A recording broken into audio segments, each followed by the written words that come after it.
Amigas y amigos de Canal Universitario, tengan ustedes muy buenos días.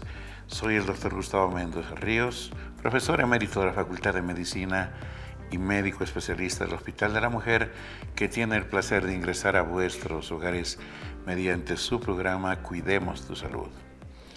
Hoy debemos cuidar nuestra salud, porque hoy el país debe afrontar una crisis sanitaria que está afectando al mundo y que obviamente nuestro país no podía dejar de ser afectado. Hemos de hablar un poquito de ello.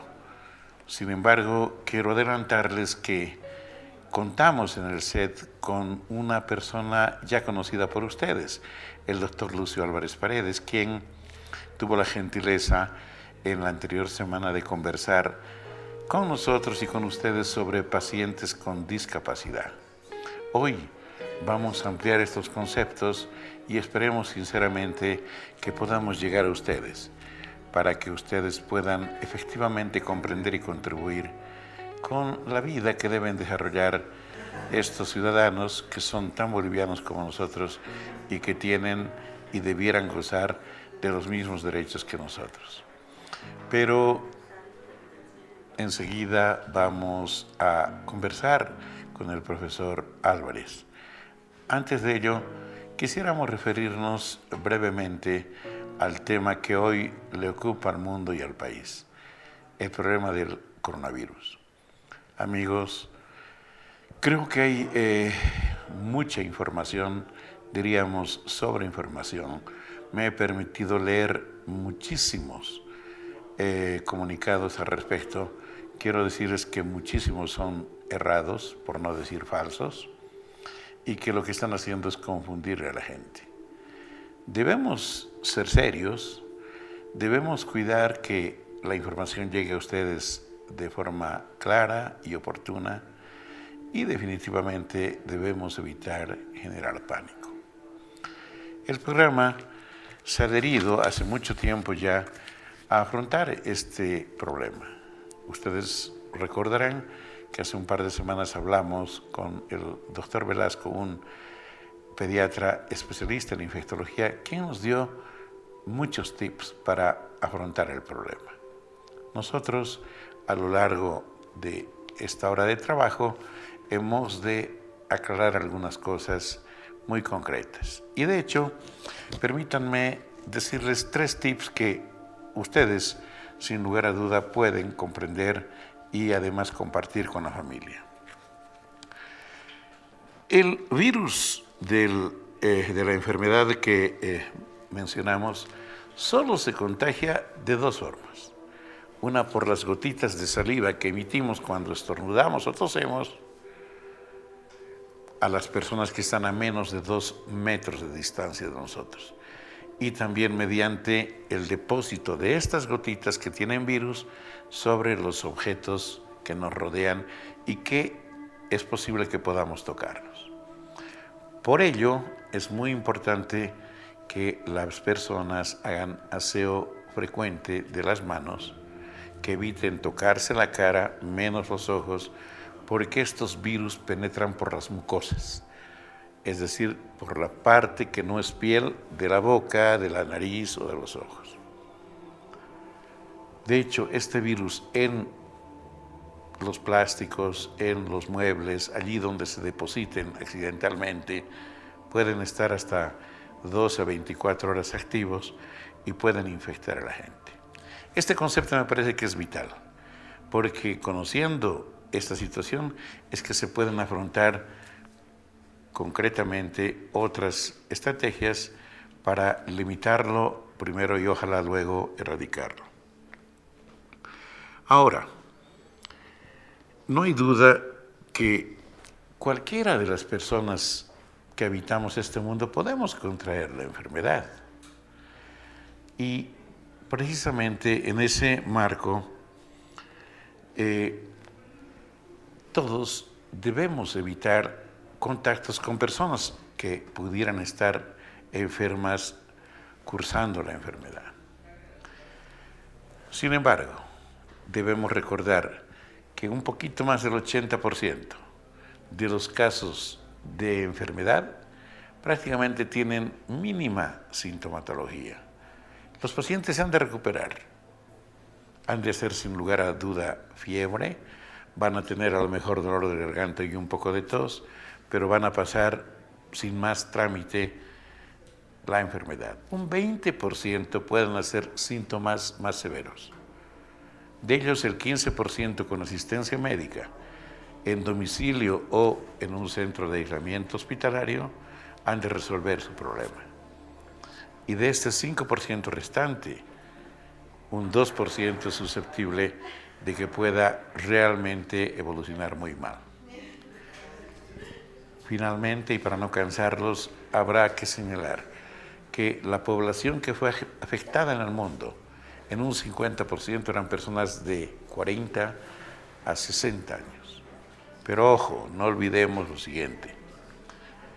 La población del mundo y nosotros también hemos prolongado nuestra vida de forma espectacular en los últimos 50 años. Y junto con esta expectativa de vida ya prolongada, se han sumado cantidad de enfermedades, especialmente crónicas. Y no hay duda ninguna de que por nuestra propia constitución, por el uso de fármacos u otras circunstancias, las que tienen defensas disminuidas son más susceptibles, no solo a padecer de este virus, de cualquier otro y de cualquier otra enfermedad. Y por supuesto en ellos, la morbimortalidad, que es enfermarse, complicarse y a lo mejor morir, es mayor. Por eso tenemos que cuidar a la gente mayor, por la susceptibilidad que tiene respecto de su nivel defensivo inmunológico. No es otra cosa. La gente que está íntegra con 60 o más años, probablemente las posibilidades de enfermar y tener complicaciones han de ser mínimas. Por lo tanto, creo que no hay que entrar en pánico. Final de esta parte. Se han hablado de que se debe utilizar tal antiinflamatorio, mejor este otro, que los que están utilizando, que son miles, millones de personas, algún tipo de antihipertensivos que les pueden complicar 3, 4 veces. Distinguidos amigos, esta enfermedad tiene poquito más de 2 meses. No hay evidencias contundentes de nada de lo que se está diciendo, excepto de la evolución de la enfermedad y lo que les hemos contado. Lo demás hemos de saber seguramente en 6, 8, 10 meses, quién sabe. Por lo tanto, tienen tinte de especulación aquello. Y parece que hubieran siempre detrás intereses de orden comercial. Parecería que definitivamente la persona humana no tiene importancia, sino lo que puede generar como rédito una u otra situación. Amigos, no nos desesperemos, pero contribuyamos con las medidas que el gobierno nacional y los subnacionales han determinado. Hay que contribuir con ellos. No es posible que nosotros salgamos y vayamos a exponernos a lugares de concentración inmotivadamente. Creemos que el restringir nuestro contacto con otras personas podrán ser efectivas en el control de la enfermedad, sin lugar a dudas. Entonces, comprendamos la situación. Comprendamos que está en nosotros responder a esta necesidad. El país somos todos, es nuestra responsabilidad y trabajemos juntos. Amigos, ahora permítanme ir al sector. La Facultad de Medicina informa.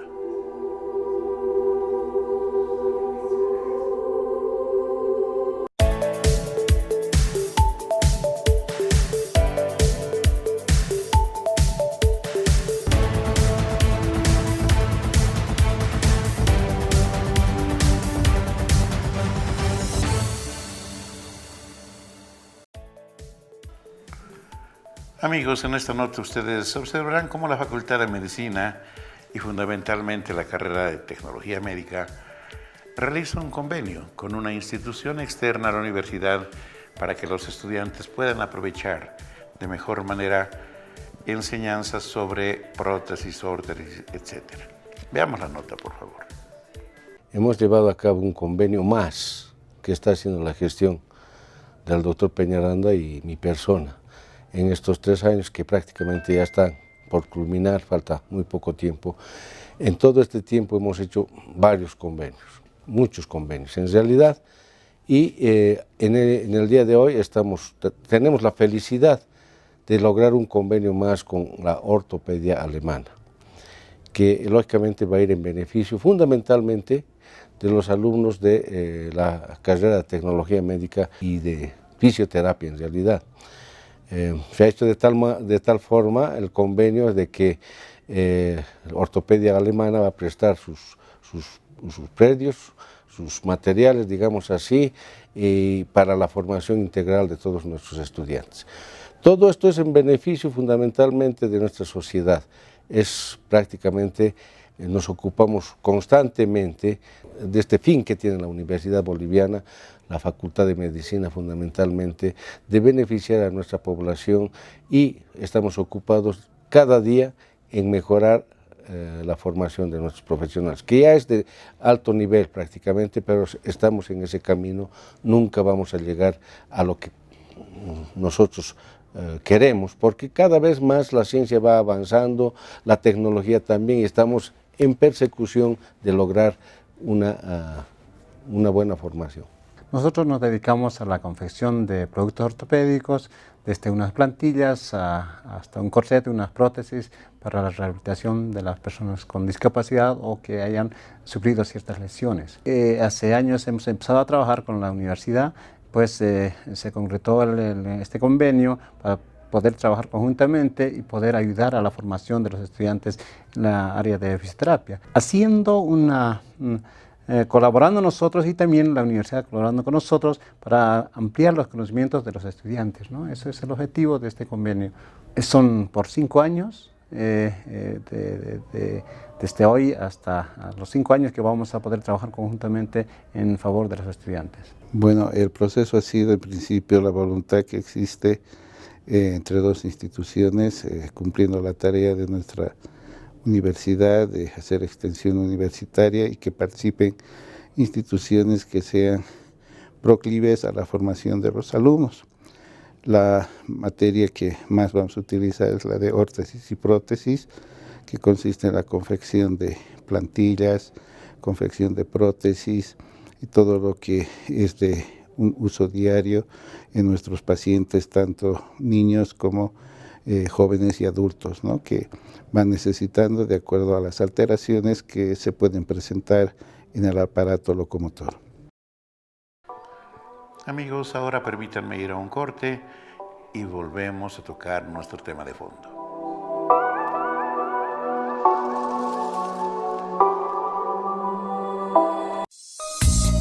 En instantes vuelve la programación de TVU.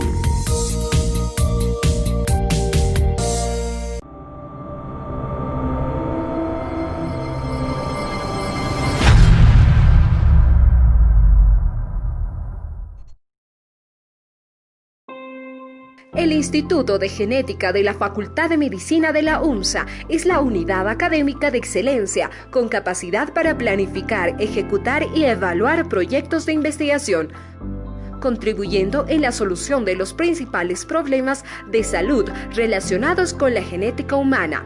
Es así que proponiendo e implementando acciones de prevención, diagnóstico, asesoramiento de etiología genética y congénita, apoyada con tecnología avanzada, el Instituto de Genética está en la vanguardia de investigación en problemas de genética en nuestra población.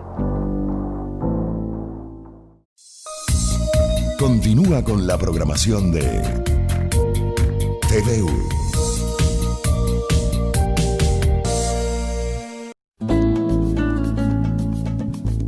Amigos, como lo habíamos anticipado, está con nosotros nuestro invitado de hoy, el doctor Lucio Álvarez Paredes. Él es profesor emérito de la facultad y con él pudimos conversar la semana pasada sobre el enfoque que le da el país, en cierta medida, a la gente que tiene algún tipo de discapacidad. Aclaramos muchos conceptos y llegamos inclusive a concretar el hecho de que muchos ciudadanos bolivianos que a lo mejor tienen discapacidades entre severas y muy severas pudieran acceder, si no han accedido todavía, a un bono de apoyo que el Estado boliviano realiza con ellos. Hemos hablado de otros enfoques y la gente nos pidió que concluyéramos de conversar y abordar otros aspectos del tema. No voy a hablar más, voy a saludarle al doctor Lucio Álvarez, y dado que ya no podemos darnos la mano, pues entonces nos saludaremos con el codito. Doctor Álvarez, muy buenos días, qué gusto saludarlo. Ya no puedo darle la mano, pero es un placer siempre contar con usted. Doctor Álvarez, nosotros hemos podido abordar el tema desde el punto de vista de que estos nuestros pacientitos pudieron haber adquirido esta discapacidad desde el nacimiento y una inmensa mayoría a lo largo de su vida. Usted bien señaló aquellas limitaciones que luego funcionalmente se mostraban cuando se tenían este tipo de discapacidades. Usted habló, por ejemplo, de la discapacidad intelectual, de la discapacidad sensorial, de la física. También nos recordó que una inmensa mayoría de estas son provocadas por accidentes de trabajo, accidentes de tránsito, etc. Ahora le pido que abordemos el tema desde la otra vereda. Es decir, ya los hemos reconocido a nuestros parientes, amigos, compañeros, ciudadanos que tienen discapacidad. Y en la observación simple que hacemos, nos dimos cuenta de que ellos realmente no pueden desarrollarse como quisieran en el medio en el que viven, porque encuentran barreras. Sí. Barreras que podemos ir genéricamente. ¿Cómo podemos entender una barrera que tiene un compañero discapacitado en el entorno social en el que vive? La persona con discapacidad se enfrenta a una serie de barreras. O sea, hay barreras, digamos, estructurales físicas, cuando no pueden acceder a un edificio, por ejemplo, o cuando no pueden pasar de un frente de una acera al otro frente porque no hay una rampa adecuada. Cuando no pueden acceder a un banco, porque en el banco han construido una rampa, pero con una pendiente tan elevada que de más de 45 grados. Dos personas para empujar una silla de ruedas. Y no, la persona con discapacidad quiere ser independiente. Por lo tanto, si está en una silla de ruedas, tiene que tener la plena posibilidad de que con sus brazos y sus manos pueda impulsar su silla de ruedas sin ayuda absolutamente de nadie. Pero parece que, lamentablemente, nuestras autoridades y nuestros mismos profesionales arquitectos, con todo el respeto que se merecen, no han pensado en eso. Y entonces construyen edificios con gradas, sin rampas, y cuando le ponen una rampa de 45 grados, que he visto ayer nomás en un edificio totalmente nuevo. Entonces, eso es impensable que una persona pueda utilizar solita. Si se lanzaría de arriba hacia abajo, esa persona va a aparecer en media calle, probablemente atropellado. Porque, o sea, no se puede usar eso. Pero hay otras barreras mucho más graves. Las barreras sociales, las barreras actitudinales. ¿Cómo vemos nosotros, cómo ve la gente a una persona con discapacidad? Por ejemplo, entra a un restaurante, por decir una mamá con su niño Down. Todo el mundo los mira. Así es. Los mira como al raro, como al defectuoso, como al que merece lástima, como al que merece un apoyo, una sobreprotección. Y eso no es bueno, esa es una barrera actitudinal, que muchas veces hace que la madre, la familia, prefiera tener a su hijo en su casa porque es tan difícil poder incluirse en la sociedad. Hay otras Pero barreras. no solamente eso, doctor. Hablemos todavía de las actitudinales. Alguna gente, y esto yo pude observar, cuando ve un niño o una persona que padece de alguna limitación, cree que es contagiosa. Ah, sí. Que es todavía peor, ¿no es cierto? Mucho peor, sí. Y entonces empiezan a discriminar, no sé si consciente o inconscientemente, y eso lastima a la persona, pero fundamentalmente a la familia. Sí, sí, sí. Hay discriminación bastante feíta en algunos lugares y no se dan cuenta que como lo habíamos dicho en el anterior programa, ninguno de nosotros, ni tampoco ninguna familia, por supuesto, está libre de que en su seno tengamos una persona con discapacidad. Por lo tanto, tienes que cambiar de mentalidad, tienes que cambiar de actitud. La gente piensa, si una sociedad no sabe interactuar adecuadamente con una persona con discapacidad, la que tiene discapacidad no es la persona, la que tiene discapacidad es la sociedad, que no sabe interactuar. Correcto. Amigos, creo que el primer tip lo acaba de señalar el profesor Álvarez. Nosotros no podemos ver a las personas que sufren de discapacidad, que ya de por sí es algo que uno no quisiera padecer, todavía como personas raras, como para hacerlas sentir mal. Y seguramente en algún caso ya está morbo, porque esa es la intención de la gente, de provocar en estas personas. Doctor, en la comunicación también existe indudablemente una grandísima barrera, ¿verdad? Sí. Y casi como con los edificios, parece que a pesar de que hay más de 50 años establecidos medios de comunicación, no han progresado en absoluto. Sí, mire, por ejemplo, debería ser obligado, es obligado hasta donde sé por algunas normas, que en las instituciones públicas y privadas que interactúan con público debería haber personal que conozca muy bien el lenguaje de señas para poder atender a una persona sorda que ha perdido la capacidad de la comunicación oral. Entonces, ahí está el lenguaje. ¿Cuántos saben en los mismos canales? Aquí, nuestro canal sí tiene, en algunos noticiosos, tiene una persona que traduce, digamos, e interpreta y habla con su lenguaje de señas y, lógicamente, los televidentes sordos se enteran de las noticias adecuadamente. Pero no sucede eso en muchas de nuestras oficinas públicas. Lo mismo sucede con los ciegos.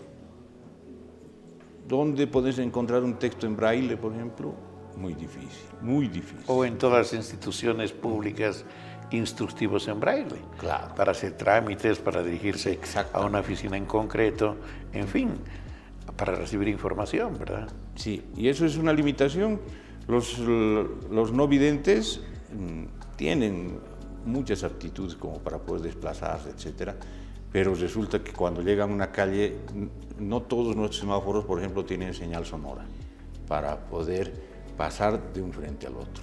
En el centro de la ciudad sí unos cuantos, pero es como para, con todo el respeto que se merecen las autoridades, parece que es como para que vean los turistas que sí tenemos semáforos con señal auditiva, pero nadie la usa prácticamente, no hay un hábito, nadie las respeta esa señal, mucho peor que lo que sucede con nuestros choferes que se pasan en rojo. Nadie respeta la señal auditiva que está dirigida a los no videntes. No solo eso, doctor, la inmensa mayoría de nuestras calles son intransitables hasta para las personas, entre comillas, normales. Así es. Las irregularidades son prácticamente la constante y la inseguridad, desde luego, para estas personas con cierta limitación es terrible. Yo no sé cómo podría una persona que usa una silla de ruedas, por ejemplo, transitar por la acera de cualquier calle. Es imposible. Es imposible. Y eso los obliga a tener que utilizar su silla de ruedas por la calzada junto con los vehículos, poniendo su vida en serio riesgo porque no siempre se los ve y puede aparecer un camión, un minibús, lo que sea, y atropellarlo. Nada de lo que haya sucedido, no me consta, pero están poniendo en riesgo su vida por trasladarse de un lado a otro utilizando la calzada, cuando deberían ir por la acera, pero resulta que en la acera hay gradas, hay baches, hay empedrados, o sea, hay todas las dificultades que uno puede imaginarse que impiden el uso de la silla de ruedas. Entonces creo que es un muy buen momento para pedirles, no solamente a las autoridades que tienen la obligación, sino a la ciudadanía a contribuir con este tema. Cuando se vaya a hacer el mantenimiento de una avenida, de una calle, de una acera, no se olviden de que existen personas que son el 10% a lo mejor de nuestra sociedad que requieren de nuestra cooperación.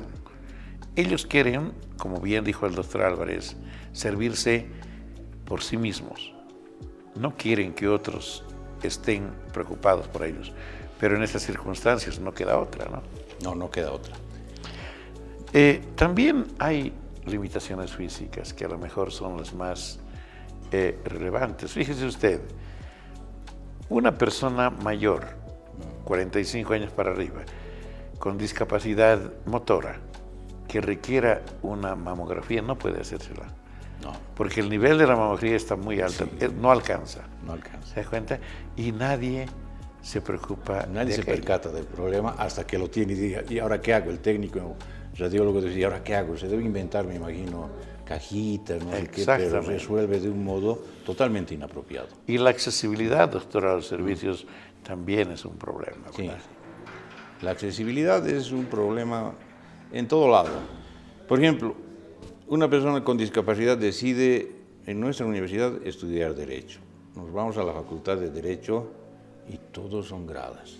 Por lo tanto, poder asistir a sus clases va a ser muy complicado. Y entonces aparecen las personas de buena voluntad que lo levantan, que lo llevan, pero no es la forma. Entonces, es por eso que desde más o menos el año 1980 surge un nuevo concepto y una nueva política, podemos decir, a nivel internacional, que debería ser implantada también en nuestro país, la vida independiente. Correcto. Eso es lo que ellos quieren. La persona con discapacidad quiere, como cualquiera de nosotros. Nosotros tenemos vida independiente. Hemos elegido nuestra profesión, hemos elegido qué estudiar, hemos elegido dónde trabajar, en qué trabajar, etcétera, por nuestra propia decisión. Pero resulta que las personas con discapacidad tienen muy restringido ese derecho y están luchando a nivel mundial por ese concepto que se denomina la vida independiente. Doctor, una inmensa cantidad de edificios tienen el ascensor en el entrepiso. Sí. Para que los discapacitados no puedan llegar a su destino. Parece que es la intención. Parece que no tiene sentido de otra manera. Sí. ¿Cierto? Parece una broma, ¿no? Pero y uno a veces sonríe, pero cuando llega la persona con discapacidad a querer utilizar, por supuesto que no es, porque es un obstáculo demasiado grande. Entonces, mire, desde más o menos, exactamente yo no me acuerdo el año, pero en esta década del 2000, se ha aprobado una ley, la Política Nacional de Inclusión, Igualdad y Equiparación de Oportunidades, más conocido como el PINEO. Entonces, lo que se pretende es que las personas tengan los mismos derechos y ser incluidos, pero no las personas con discapacidad sienten, en primer lugar, que no se ha aplicado en su integridad, pero también siente que no es suficiente. Entonces, probablemente ya sea momento de modificar otra vez más la ley de discapacidad e irnos en busca de lo que es la vida independiente, que tiene un aspecto muy importante: respetar la dignidad de la persona con discapacidad, darle las mismas oportunidades de todo, equiparación de oportunidades en sus derechos a desplazarse, en sus derechos a estudiar, a trabajar, a formar familia, a vivir donde él vea conveniente. Correcto. Ya no ser objeto de asistencialismo, de decirle, te ayudaré, quiera o no quiera. Él, si necesita ayuda, la solicitará. Correcto. Pero no vamos a forzarle a llevarlo, por decir, a empujar una silla de ruedas cuando él está yendo tranquilamente a su ritmo. Correcto. Y eso es lo que están propugnando a nivel internacional y creo que se está desarrollando. Yo creo que ya también es hora de que nuestro país empiece a desarrollar ese concepto. Correcto, amigos. Creo que los términos son muy claros. Hemos de seguir hablando del tema.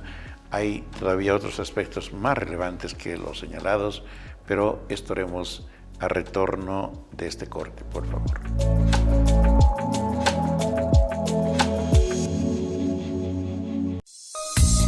En instantes vuelve la programación de TVU. La carrera de Tecnología Médica brinda servicios de especialidad a partir de su gabinete de fisioterapia Isaac Duchenne, donde contamos con atención especializada y con tecnología de punta para la atención en problemas de salud relacionados con patologías traumatológicas, neurológicas, respiratorias, cefaleas, discapacitados pediátricos, retraso del desarrollo psicomotor, problemas posturales de la adolescencia, entre otras. Estamos ubicados en el subsuelo de la Facultad de Medicina de la UNSA. Contáctanos al 222-9593. Horarios de atención desde las 8 de la mañana a 12 del mediodía y de 14:30 a 18:30. Consulte el horario de evaluación. Gabinete de Fisioterapia Isaac Duchenne.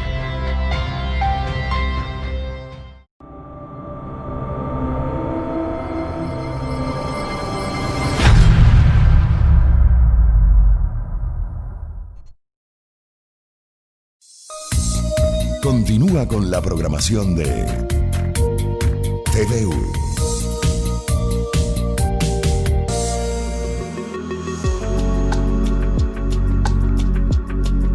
Amigos, hemos de seguir conversando con el doctor Lucio Álvarez sobre estos temas tan importantes como son las barreras que tienen que vencer las personas con discapacidad en el medio, en el lugar donde viven, en su ciudad, en su barrio. Es increíble.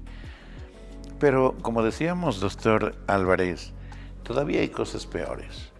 Por ejemplo, el tema de la limitación económica. Eso es muy terrible porque a pesar de que la ley establece que tanto instituciones privadas como públicas tengan un 4% de personal que tenga algún grado de discapacidad o familiares de personas con discapacidad, prácticamente creo que ninguna cumple eso, ¿no? Entonces, y es más, en algunos casos los despiden sin haber motivo legal para eso. Tienen que tener acceso laboral. Ahora, por supuesto, si infringe la ley, por supuesto tendrá que ser despedido, pero en algunos casos Claro que sí. los despiden simplemente por un acto de discriminación. O no los reciben o les ofrecen trabajos que disminuyen a la persona, y encima de eso les dan un salario muy menor a lo que normalmente pagarían a una persona que no tenga discapacidad. Porque cuando hablamos de equiparación de oportunidades, estamos hablando de que tanto una persona denominada normal y una persona con discapacidad tengan la misma oportunidad de trabajar, pero con un aditamento. Tenemos que adecuar el lugar donde va a trabajar. Si va a trabajar con una computadora, seguramente su escritorio, por decir, su silla, el lugar por donde va a tener que acceder, va a tener que ser adecuado al uso de esa persona con discapacidad. No podemos poner el mismo equipamiento y la misma infraestructura del edificio a disposición de una persona normal, que puede desplazarse en gradas, etcétera, con una persona con discapacidad. Entonces, tenemos que adecuar. Si estamos adecuando todo ese entorno de trabajo, ahí sí estamos haciendo una equiparación de oportunidades. Entonces, y aquí valga la oportunidad, nosotros formamos profesionales para eso en nuestra universidad, en nuestra facultad. Usted conoce los terapeutas ocupacionales. Es el terapeuta ocupacional el que tiene que dar solución al entorno de trabajo. Para insertarlo. Para insertarlo, para incluirlo y para que esa persona dignamente y bien pagado acceda a un trabajo. Esa es la labor importante que debería cumplir un terapeuta ocupacional que nosotros formamos. Junto con lo económico están las oportunidades de formación y laborales. Así es. Y usted me contaba extra cámaras de una persona, ojalá que tengamos la posibilidad de conocerle, por lo que significa en realidad él como persona y como ejemplo a otros parecidos iguales a él, pero que no lo han dejado entrar ni al colegio porque pensaban que él iba a enfermar al resto del grupo escolar. Sí, lamentablemente hay algunas actitudes tan terribles que piensan que cuando pensaban, creo que un poquito se ha modificado ahora en algunos colegios sobre todo, que si entraba una persona, un niño en este caso, un joven, a estudiar, no era bueno. No era bueno porque podía contagiar de algún modo las dificultades que él tenía.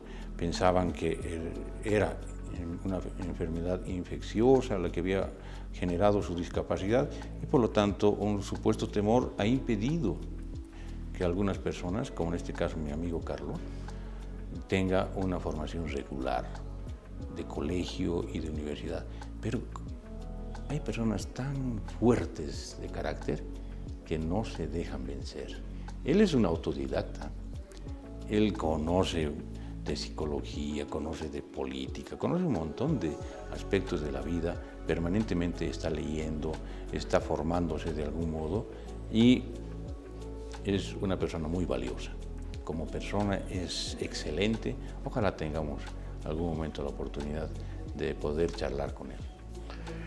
Y precisamente porque, no obstante su capacidad, las posibilidades de acceso al trabajo, a la educación, a otros niveles de formación de la gente han sido demasiado limitadas. Yo creo que este país, que no es verdad que sea inmensamente rico, por lo menos no lo es en términos actuales, debiera preocuparse de esta población. No es que uno debe nacer en un país desarrollado para que se ocupen de este tipo de personas. Todo lo contrario. Nosotros podemos, si tomamos previsión, hacer que las cosas se faciliten a estas personas que no por su voluntad, sino por situaciones que en la vida existen, han llegado a tener algún grado de limitación en las áreas que ya bien se han señalado. ¿Qué otro tipo de limitaciones tienen que afrontar estos compañeros con discapacidad?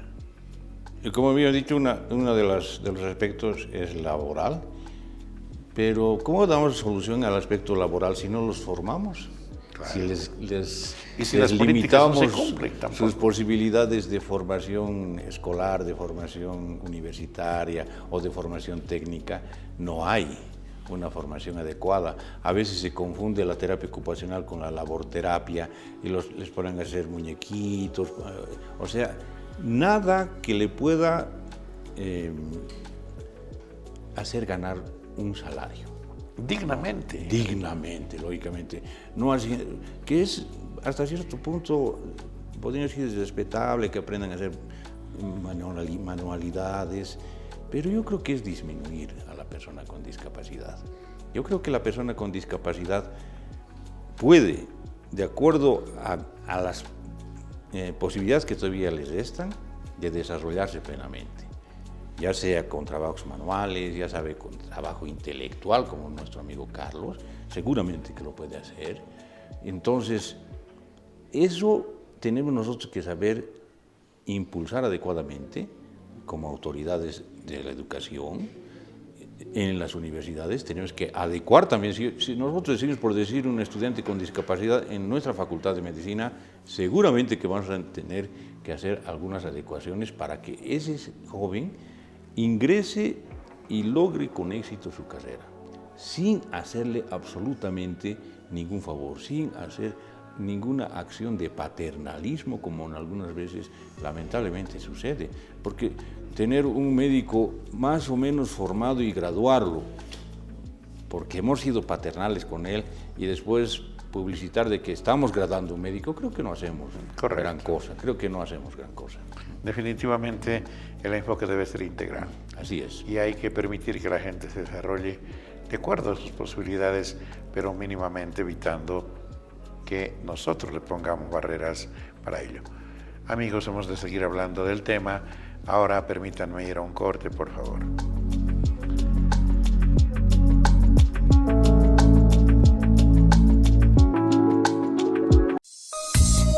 En instantes vuelve la programación de TVU.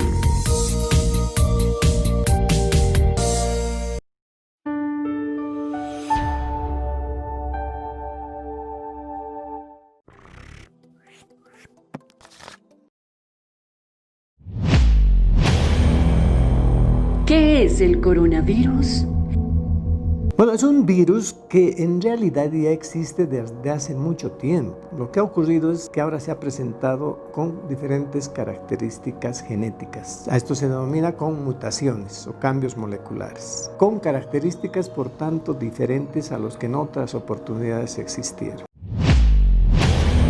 ¿Quiénes son más vulnerables a la infección por el coronavirus?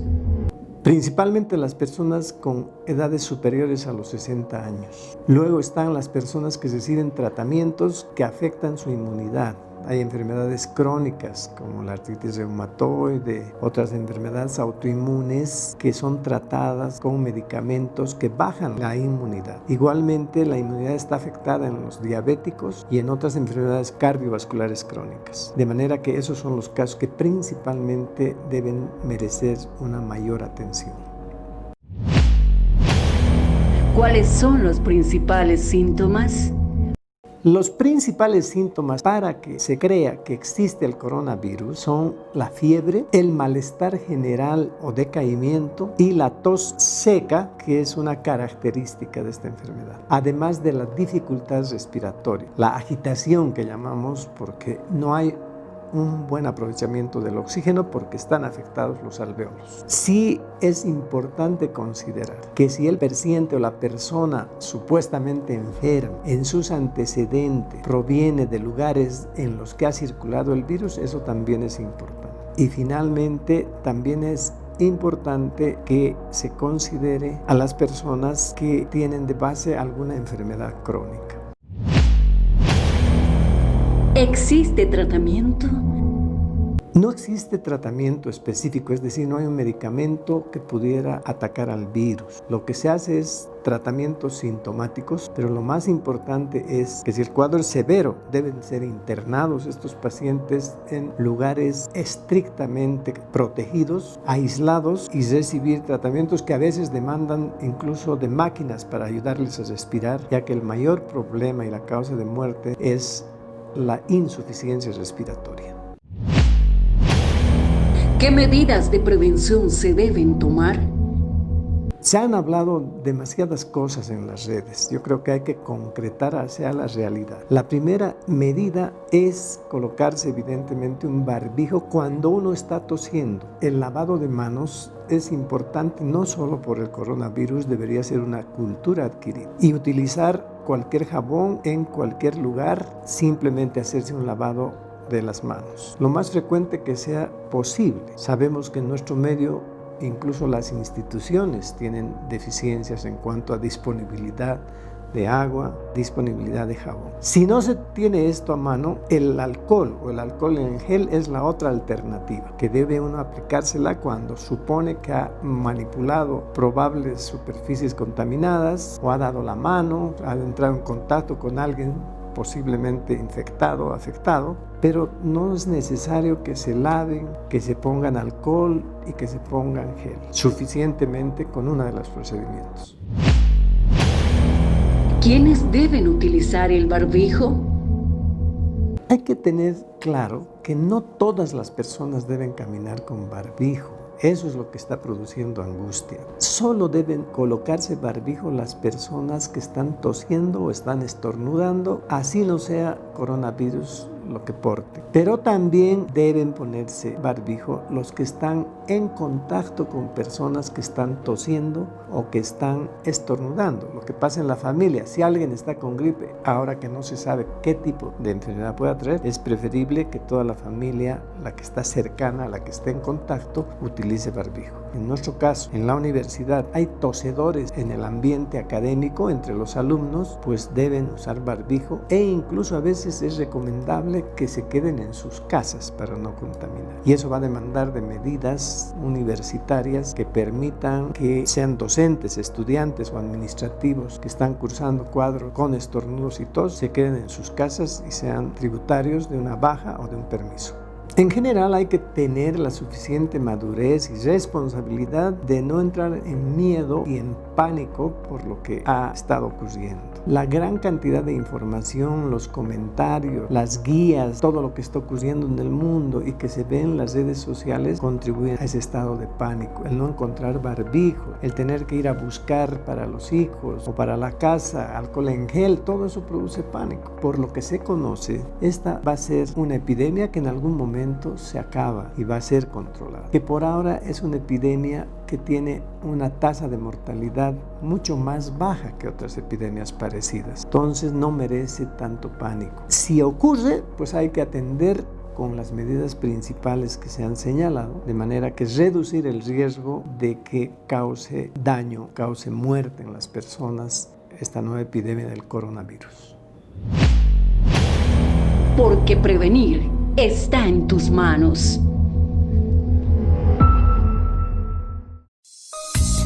Continúa con la programación de TVU.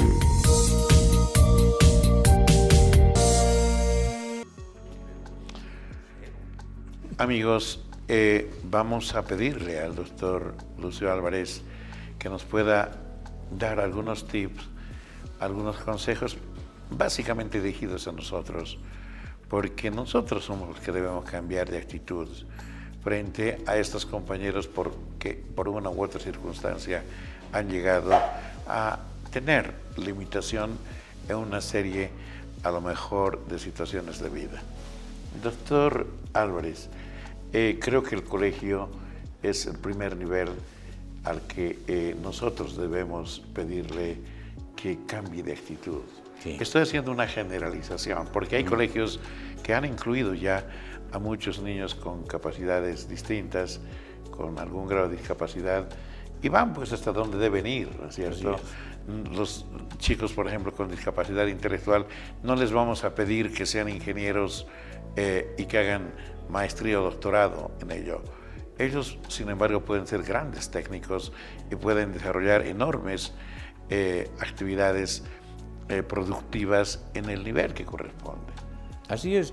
Es que yo creo que en general en la mentalidad de nuestra sociedad tenemos que darnos cuenta de una cosa, borrar de la mentalidad de los padres que todos tienen que ser doctores.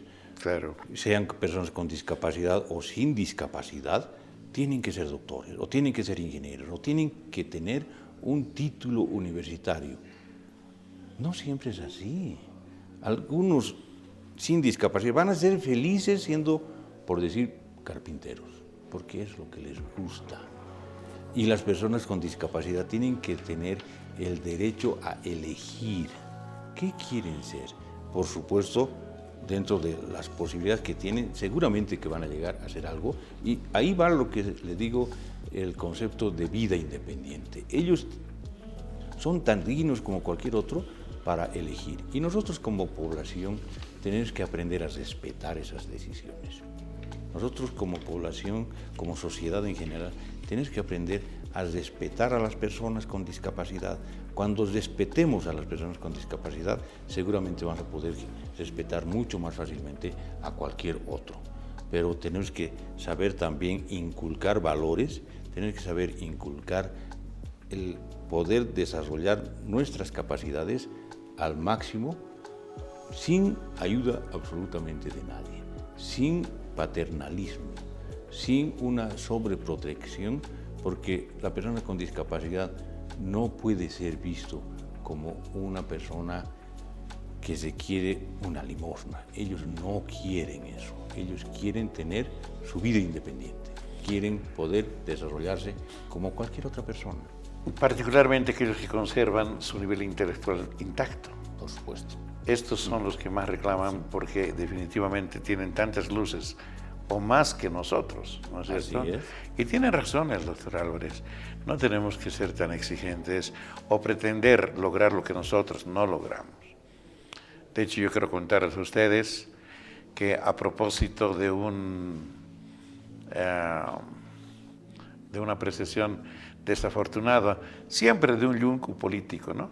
Que señalaba que debían volver los médicos cubanos por el tema del corona, quiero decirles con la máxima honestidad, ya lo han declarado, de 700 eran 200 supuestamente médicos, y de ellos, distinguidos amigos, habría que ver cuántos tenían título y si efectivamente estaban capacitados para desarrollar medicina en el país. Yo tengo mis serias dudas. No he conocido un buen ginecobstetra. Yo soy del área y creo que conozco y me aprecio como un conocedor absolutamente del quehacer en esta rama. De tal manera que eso somos.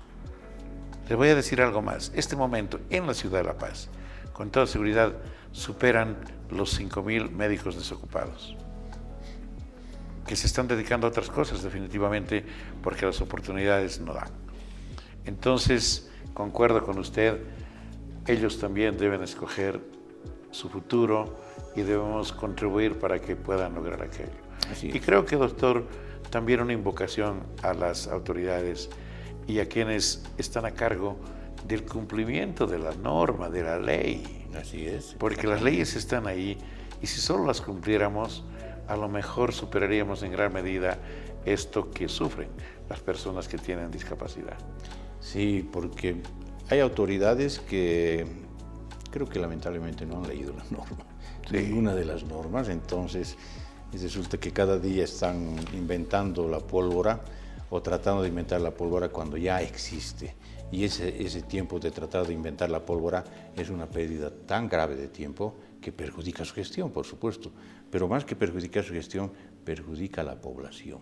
Entonces, qué bueno sería que así nuestra ley para las personas con discapacidad no esté muy buena, pero la cumpliremos y seguramente con eso vamos a lograr grandes avances. Al haber iniciado la calificación de personas con discapacidad recién en el 2007, mira, son hace 13 años que se ha iniciado esto, ha dado cambios importantes, pero creo que está estancado ese proceso. Correcto. Es menester volver a impulsar, eso le corresponde a las autoridades. Muchas gracias, doctor Lucio Álvarez. Como siempre ha sido un placer conversar con usted. Igualmente. Más aún de este tema. Y bueno, tenemos que despedirnos. Así es. Y queremos comprometerlo para que en una siguiente oportunidad podamos conversar de otro tema tan importante como este. Claro que sí, doctor Mendoza. El agradecido siempre soy yo. Amigos, ahora permítanme ir al sector La Medicina Avanza.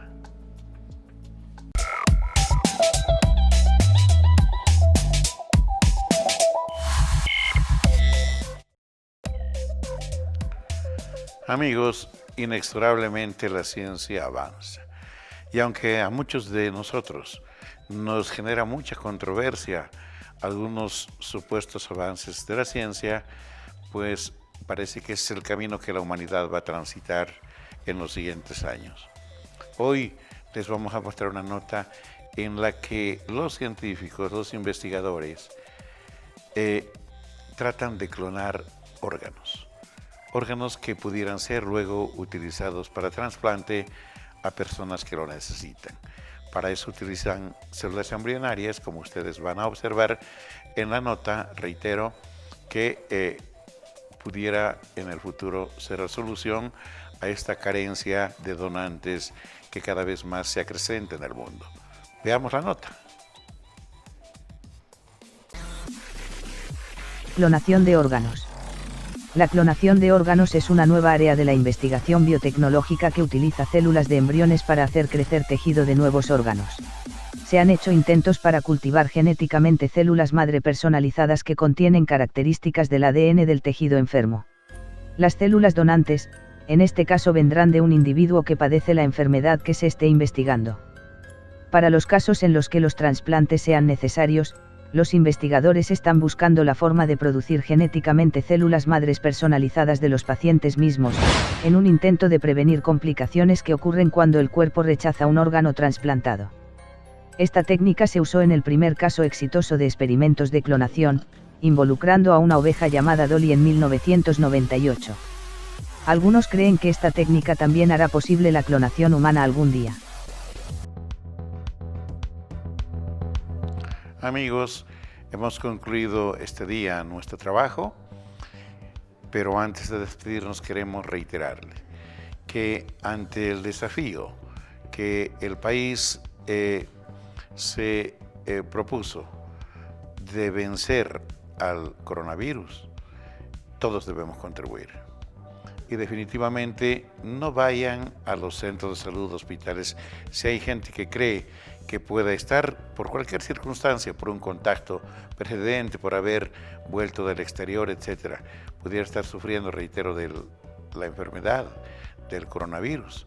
Llame al teléfono gratuito que se ha instalado absolutamente en todos los departamentos del país. En la ciudad de La Paz existe un teléfono gratuito, es el 810-1104. Le van a atender y van a visitarle allí en su domicilio para que médicos especialistas valoren el caso.